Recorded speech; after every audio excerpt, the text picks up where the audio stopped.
Habari zako mpendwa msikilizaji na mfuatiliaji wa redio yetu, na karibu sana kwenye kipindi chetu cha habari cha siku ya leo, tukiwa ni tarehe 23 mwezi wa 8 mwaka wa 2026. Tunakuletea taarifa za habari kutoka pande mbalimbali za Jamhuri ya Kidemokrasia ya Kongo na eneo zingine zenye kuizunguka. Hivyo tutaweza kuzungumzia mapigano makali ambayo yaliweza kuripotiwa katika eneo la Fizi, na hivyo kuweza kusababisha watu wengi kuweza kuyama makazi yao, na pia tutaweza kuzungumzia kuhusu hali ya mapigano mengine ambayo yaliweza kuripotiwa katika maeneo ya Kivu Kaskazini na pia kuweza kusababisha uharibifu mkubwa.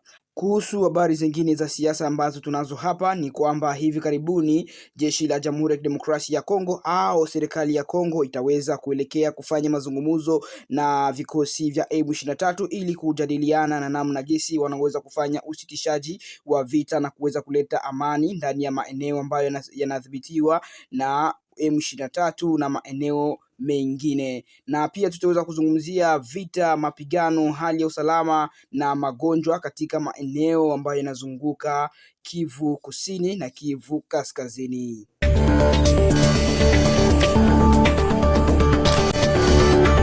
Wasikilizaji wetu wapendwa, hali ya usalama inaendelea kuwa tete katika maeneo ya nyanda za juu na za kati za eneo la Fizi mkoani Kivu Kusini, mashariki mwa Jamhuri ya Kidemokrasia ya Kongo.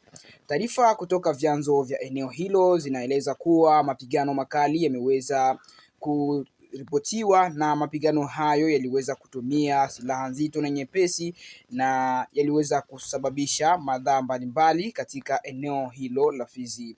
Kwa mujibu wa taarifa hizo, mapigano yameripotiwa hasa katika milima ya Abwale katika eneo linalojulikana kama Mbukuma. Mashuhuda wa eneo hilo wanasema kwamba milio ya risasi na silaha nzito ikiwemo milipuko ya mazinga imekuwa ikisikika tangu asubuhi. Kwa mujibu wa taarifa hizo, mapigano yaliendelea wakati taarifa hizi zilikuwa zikiandaliwa. Katika mstari wa mbele, wapiganaji wa makundi ya kujilinda wanaojulikana kwa jina la Wazalendo pamoja na wapiganaji wengine wanaoshiriki kutoka maeneo ya Ngulube wameripotiwa kuwa wanawajibika kuzuia kusonga mbele kwa wapiganaji wa Twirwaneho na Red Tabara, ambao kwa mujibu wa vyanzo hivyo wanafanya kazi kwa kushirikiana na muungano wa AFC M23. Mapigano hayo yanatajwa kuwa sehemu ya operesheni kubwa inayofanyika katika maeneo ya nyanda za juu za Fizi. Kwa mujibu wa taarifa kutoka eneo hilo, mashambulizi yameripotiwa kufanyika kwa wakati mmoja katika mihimili mitatu muhimu. Muhimili wa kwanza ambao umeripotiwa kuwa ni muhimili ambao mapigano yalianzia ni eneo la Lusuku, na muhimili wa pili ni wa Abwale, na huko muhimili mwingine ambao ni watatu ulikuwa uko Angalu.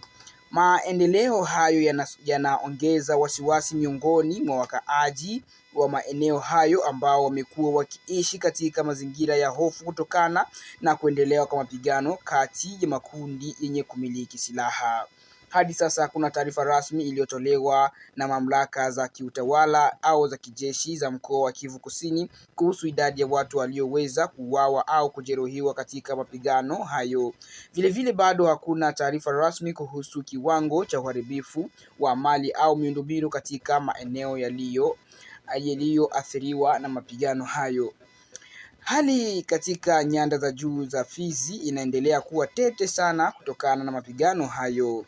Kuendelea kwa matumizi ya silaha nzito katika maeneo yenye wakazi wengi kunaongeza hofu kuhusu usalama wa raia pamoja na uwezekano wa watu kuondoka katika manyumba zao na kutafuta maeneo ambayo wao wenyewe wanaona kuwa ni salama zaidi kwa afya yao na pia kwa usalama wao. Kwa sasa taarifa ambazo zinatoka katika maeneo ya mapigano zinatoka ndani ya vyanzo vya mashuhuda, hivyo baadhi ya taarifa bado hazijaweza kuthibitishwa na mamlaka husika. Acha basi tusisitize kuwa kufikia sasa hivi bado hakujatoka bila iliyo rasmi ya majeruhi au uharibifu wa mali uliotoka katika vyanzo vilivyo huru. Habari zote ambazo tulikuwa tukizizungumzia hapo zilitoka katika vyanzo vya mashahidi tu ambao walishuhudia mambo hayo, hivyo kuna uwezekano kwa habari hizo ziweze kuthibitishwa na vyanzo vilivyo huru au kutoka kwa mamlaka. Kwa hiyo mtasari wa habari wetu unasema kuwa mapigano makali ya silaha nzito na nyepesi yameweza kuripotiwa katika maeneo ya Abwale, Bukuma, Lusuka na Angalu katika eneo la Fizi. Wazalendo na wapiganaji wanaoshirikiana na Twirwaneho na Red Tabara walikuwa wakiendelea kusukumana katika siku nzima ya tarehe 22.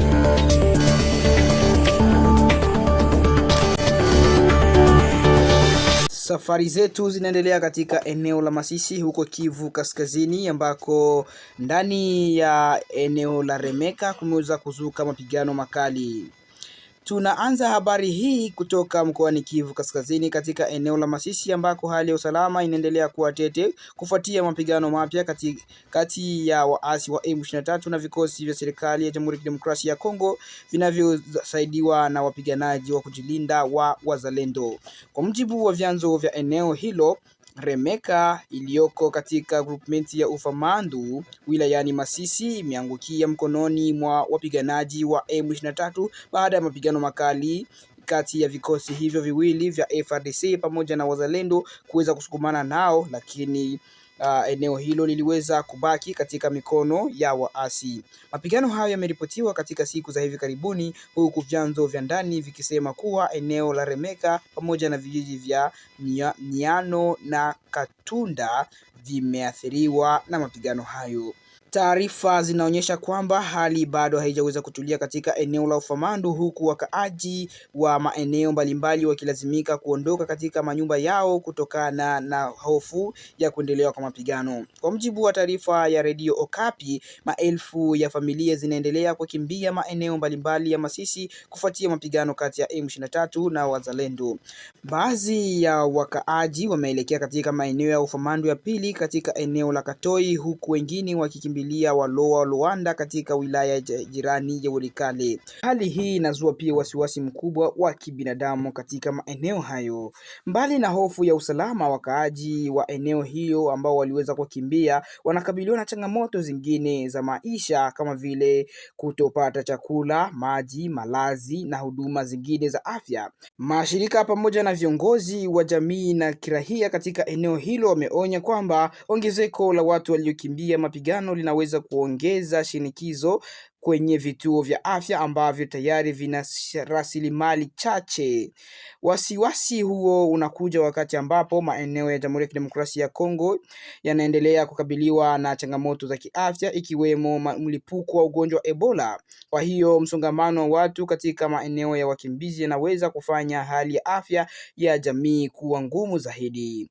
Wakati huo huo, mapigano hayajaweza kuisha huko eneo la Remeka. Taarifa zingine zinaonyesha kuwa mapigano yameripotiwa katika maeneo mengine ya Masisi, huku harakati za vikosi zikionekana pia katika maeneo ya jirani ya Kalehe mkoani Kivu Kusini.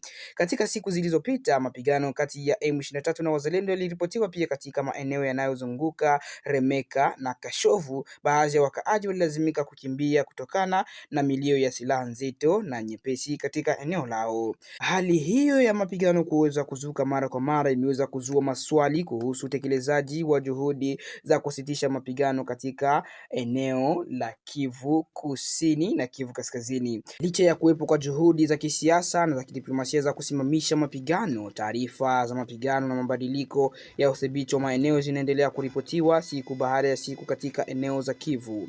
Kwa sasa jambo kubwa linalowatia wasiwasi wakaaji ni usalama wao na hatima ya familia ambazo zimeacha makazi yao. Wananchi waliokimbia wanahitaji msaada wa haraka na wa kibinadamu, hasa msaada wa chakula, msaada wa maji safi, msaada wa eneo za kulala pamoja na msaada wa huduma za afya. Wakati ule hali ya usalama katika Ufamandu na maeneo jirani bado inahitaji kuweza kufuatiliwa kwa karibu, kwa sababu taarifa kutoka maeneo ya mapigano zinaendelea kubadilika kwa haraka.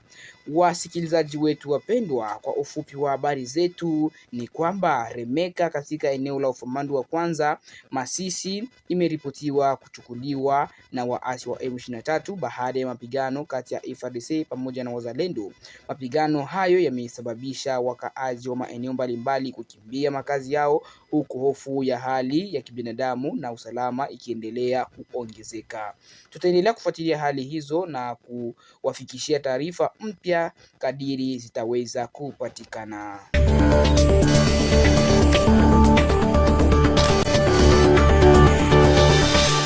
Acha basi tuzungumzie hali ya kidiplomasia na habari zake huko ndani ya Jamhuri ya Kidemokrasia ya Kongo, wakati Kinshasa na M23 zaweza kukubaliana kuimarisha na kuweza kufuatilia kwa karibu usitishaji wa mapigano. Tuende katika taarifa kuhusu mchakato wa amani unaoendelea kuhusu serikali ya Jamhuri ya Kidemokrasia ya Kongo Kinshasa pamoja na muungano wa AFC M23 katika juhudi za kutafuta suluhisho la kisiasa kwa mzozo unaoendelea mashariki mwa Jamhuri ya Kidemokrasia ya Kongo. Pande hizi mbili zimeripotiwa kusifu hatua zilizopigwa katika kufuatia kufanya kazi kwa EGVM Plus, chombo kinachohusika na ufuatiliaji wa uhakiki na utekelezaji wa usitishaji wa mapigano. Miongoni mwa hatua zilizopigwa ni kwamba kuliweza kuanzishwa sekretarieti ya EGVM Plus pamoja na kufanyika kwa ujumbe wa kwanza wa upelelezi tarehe 20 Agosti. Kwa msaada wa vifaa vya usafirishaji kutoka MONUSCO, ujumbe wa Umoja wa Mataifa wa nchi ya Jamhuri ya Kidemokrasia ya Kongo. Kwa mujibu wa taarifa hiyo, hatua inayofuata muhimu ni kuanza rasmi kwa kazi ya kuhakikisha hali ya usalama inaweza kurudishwa na kuweza kusimamisha mapigano.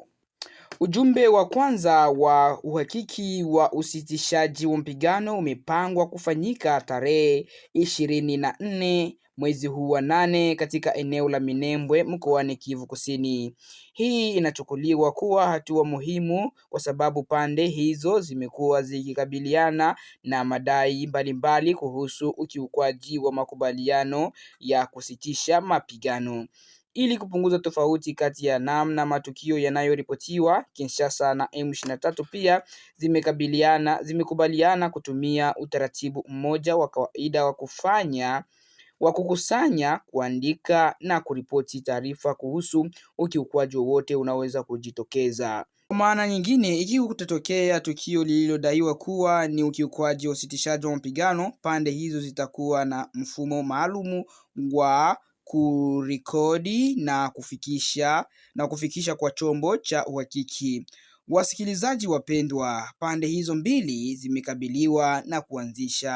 zimeweza kukubaliana kuanzisha utaratibu wa kufuatilia utekelezaji wa ahadi zilizowekwa katika mfumo wa makubaliano ya Doha. Utaratibu huo utakuwa na jukumu la kufuatilia hatua zinazochukuliwa na pande husika pamoja na kubaini changamoto zinazoweza kutokea wakati wa utekelezaji wa makubaliano hayo. Wakati huo, ramani ya utekelezaji au roadmap imekubaliwa. Ramani hiyo inaonyesha hatua zinazofuata pamoja na muda uliopangwa kwa ajili ya mazungumzo yanayoendelea. Hata hivyo, serikali ya Kinshasa na M23 zimeeleza kwamba mpangilio ambao itatumika kujadili itifaki mbalimbali haupaswi kuchukuliwa moja kwa moja kuwa ndio mpangilio ambao itifaki hizo zitatekeleza. Hii ina maana kwamba kujadili suala moja kwanza hakumaanishi lazima itekelezwe kwanza kabla ya masuala mengine kuweza kufanywa. Pamoja na hatua hizi za kidiplomasia, hali ya usalama mashariki mwa Jamhuri ya Kidemokrasia ya Kongo bado ni swala nyeti. Taarifa za mapigano zimeendelea kutokea katika maeneo mbalimbali ya Kivu Kusini na Kivu Kaskazini, jambo linalofanya utekelezaji wa usitishaji wa mapigano kuwa changamoto kubwa.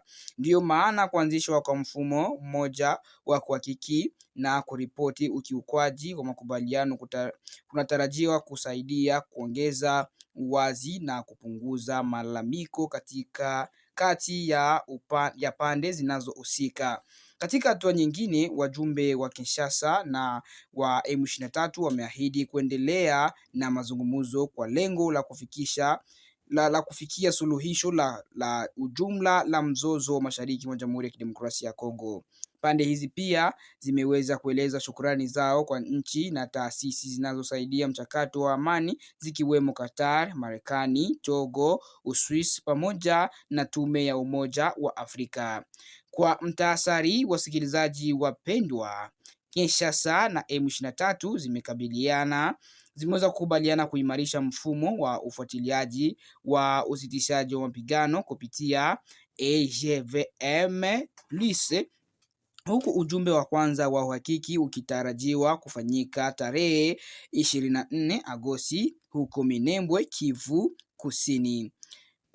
Pande hizo pia zimeweza kukubaliana kuhusu namna ya kuripoti ukiukwaji na usitishaji wa mapigano, kufuatilia utekelezaji wa makubaliano ya Doha na kuendelea na mazungumzo ya kutafuta suluhisho la kudumu la mzozo huo. Hizo ni habari ambazo tulikuwa tukitarajia kukufikishia kwa siku ya leo. Hivyo pata habari hizo kupitia Kivu News Info. Tunayo furaha kubwa sana kuwa pamoja nawe, na ikiwa ni mara yako ya kwanza kuweza kutufuatilia kupitia Kivu News Info, tunakusihi usiweze kuondoka bila kusubscribe wala kujiabone kwenye channel yetu hii. Na pia kitu kingine ambacho tutaweza kukuomba ni kuweza kulike video hii ili uweze kutupatia nguvu ya kukuandalia video wakati mwingine.